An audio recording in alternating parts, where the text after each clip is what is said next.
भोजीपुरा में सपा के सहजुल इस्लाम का विरोध।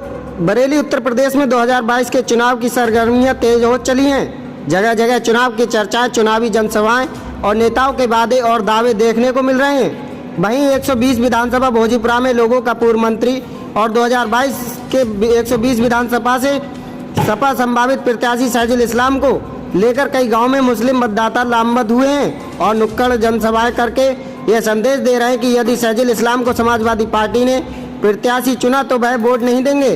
तस्वीरों में दिख रहा है यह बैनर सहजुल भगाओ भोजीपुरा बचाओ और होती नुक्कड़ जनसभाएं इस बात का इशारा कर रही हैं कि भोजीपुरा क्षेत्र में काफ़ी तादाद में मतदाता भोजीपुरा विधानसभा से संभावित प्रत्याशी सहजुल इस्लाम के खिलाफ लामबंद हो रहे हैं। लोगों ने सहजुल इस्लाम पर कई आरोप लगाए हैं। पूर्व ग्राम प्रधान बूढ़ा अली असगर का कहना है कि सहजुल इस्लाम ने क्षेत्र में जात बिरादरी और धर्म की राजनीति की।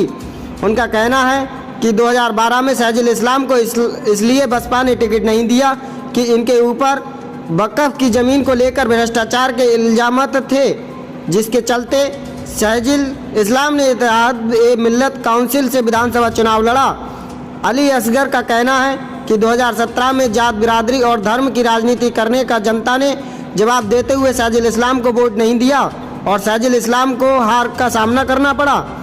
अली असगर का कहना है कि अब 2022 के विधानसभा चुनाव सिर पर हैं और अगर समाजवादी पार्टी सहजुल इस्लाम को भोजीपुरा विधानसभा प्रत्याशी चुनती है तो भारी तादाद में जनता सहजुल इस्लाम को वोट नहीं देगी।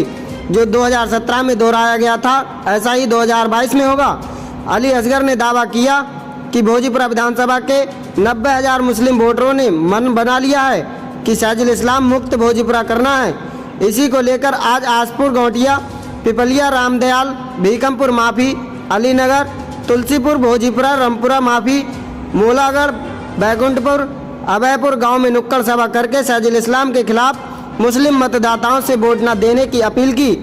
फाइनल वॉइस ओवर फिलहाल भोजीपुरा में सहजुल इस्लाम के खिलाफ माहौल बनाने के लिए नुक्कड़ सभा की जा रही है।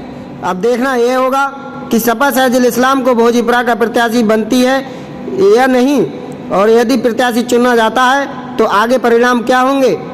बाइट अली असगर, पूर्व प्रधान। संवाददाता शाहिद अंसारी की रिपोर्ट।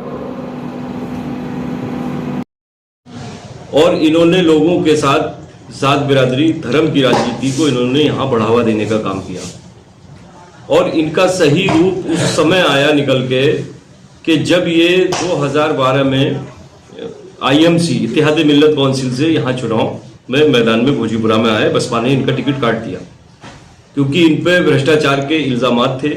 वक्फ की बहुत सारे ज़मीनें इन्होंने बेची थी, उसके इल्जामात थे। तो बसपा ने इनको यहाँ से मतलब इनका टिकट काट दिया और इनको पार्टी से निकाल दिया। तो जब इत्तेहाद-ए-मिल्लत से आए तो इन्होंने एक भीकमपुर गांव है, वहाँ पर इनकी एक सभा हुई। वहाँ इन्होंने जो था सांप्रदायिक, इन्होंने वहाँ भाषण दिए, इनके खिलाफ मुकदमे लिखे गए और इन्होंने सांप्रदायिकता को भी बढ़ाया और इन्होंने जात बिरादरी की राजनीति को यहाँ शुरू किया भोजीपुरा के अंदर। मुसलमानों में भी इन्होंने जात बिरादरी को बढ़ावा देने का काम किया। 2017 में जो उनकी उस कार्यशैली का जवाब जनता ने इनको 2017 में देने का काम किया। अब 2022 में पुनः फिर से विधानसभा का चुनाव होना है, आगामी 2022 में चुनाव होना है। तो अब जनता ने एक बार फिर जो 2017 में इनके साथ किया था, इनकी सांप्रदायिक राजनीति और जात बिरादरी की राजनीति को करारा जवाब देने का पूरा मन बना लिया और इस बार यहाँ के तकरीबन 90,000 जो मुस्लिम वोट है उन्होंने ये मन बना लिया है कि सहजुल इस्लाम मुक्त भोजीपुरा विधानसभा करनी है। उसी कड़ी में बहुत बड़ी तादाद में लोगों ने शेरगढ़ के इलाके में, देवरनिया के इलाके में, आपका तिलियापुर के इलाके में, इधर भूड़ जो भोजीपुरा की भूड़, भोजीपुरा प्रॉपर जो टाउन है उसके आसपास का इलाका भूड़ कहलाता है, मुस्लिम बहुल इलाका। यहाँ उसी कड़ी में आज भी बहुत बड़ा जनसंपर्क अभियान था। माननीय प्रधानमंत्री जी के प्रोग्राम के कारण जो बड़ी जनसभा होनी थी वो कैंसिल हो गई और फिर जब सभा कैंसिल हो गई, प्रशासन ने सभा कैंसिल कर दी, तो फिर गांव-गांव जाकर के जो जनता आई थी उनके गाँवों के अंदर गए सारे लोग, उनका धन्यवाद दिया। वो लोग चल के आए थे लेकिन सभा नहीं हो पाई, नुक्कड़ सभाएं की। तो नुक्कड़ सभाएं गाँव-गाँव जाके नुक्कड़ सभाएं की और जनता में सहजुल इस्लाम के खिलाफ भारी आक्रोश है। कहीं ना कहीं जनता दबी जुबान में ये भी कह रही है कि यदि समाजवादी पार्टी ने शहजुल इस्लाम को टिकट दिया तो समाजवादी पार्टी को यहाँ हार का मुंह देखना पड़ेगा। जबकि सच बात यह है कि जनता ये बदलाव चाहती है, लेकिन बदलाव में शहजुल इस्लाम को पसंद नहीं कर रहे हैं। इसके अलावा जो भी समाजवादी पार्टी जिसको भी टिकट देगी तो दूसरा कोई भी व्यक्ति हो वो यहाँ से चुनाव जीत सकता है, समाजवादी पार्टी शहजुल इस्लाम के अलावा।